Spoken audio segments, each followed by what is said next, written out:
પણ ડેમો કરીએ ને ત્યારે ડોક્ટરોની સામે તો એમ કહેવાનું કે સાહેબ આમાં 800 મિલીવોલ્ટ ઓઆરપી છે, -800. યસ.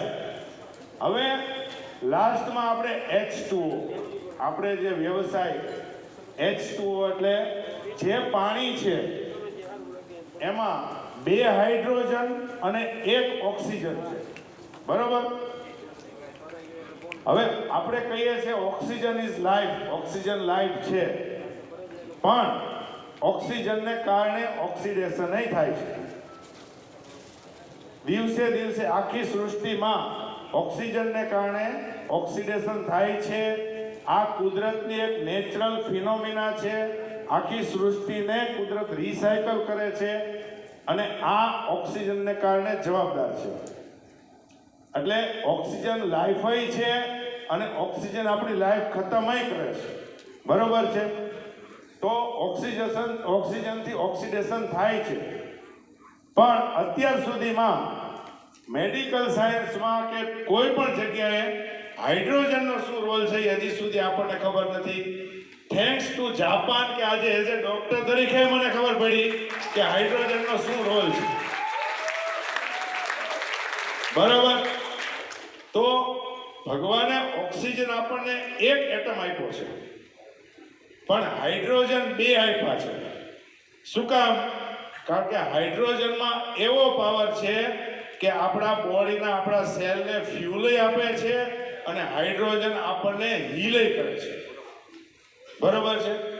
આ એક જબરજસ્ત હાઇડ્રોજનનો પાવર છે. હવે બીજું, કેંગન આપણા ઘરે નહોતું ત્યારે આપણી પાસે, ત્યારે આપણે H2O પીતા હતા, બરોબર છે? પણ એમાં કોઈ ક્યોર નહોતું. શું કામ ક્યોર નહોતું? કારણ કે હાઇડ્રોજન 2 પ્રકારના હોય. એક છે એ પોઝિટિવ ચાર્જ હાઇડ્રોજન હોય અને એક છે એ નેગેટિવ ચાર્જ હાઇડ્રોજન હોય. અત્યાર સુધી આપણે પીતા હતા એ પોઝિટિવ ચાર્જ હાઇડ્રોજન પીતા હતા.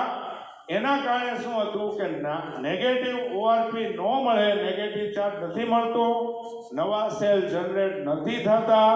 એના લીધે ડાયાબિટીસ, બીપી, કોલેસ્ટ્રોલ જે કાંઈ હોય એને રિપેર કરવાની કેપેસિટી બોડીમાં કાં તો ખતમ થઈ ગઈ છે કાં તો ઓછી થઈ ગઈ છે. મતલબ આપણે ક્યોર સ્ટેટમાં આવી શકતા નથી.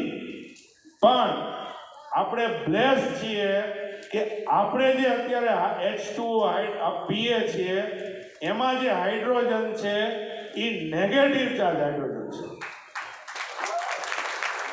અને નેગેટિવ ચાર્જ હાઇડ્રોજનમાં એક વધારાનો ઇલેક્ટ્રોન હોય અને આ નેગેટિવ ચાર્જ હાઇડ્રોજનને કારણે આપણું બોડી ટોટલ નવા સેલ બનાવી અને ક્યોર સ્ટેટમાં આવી શકે.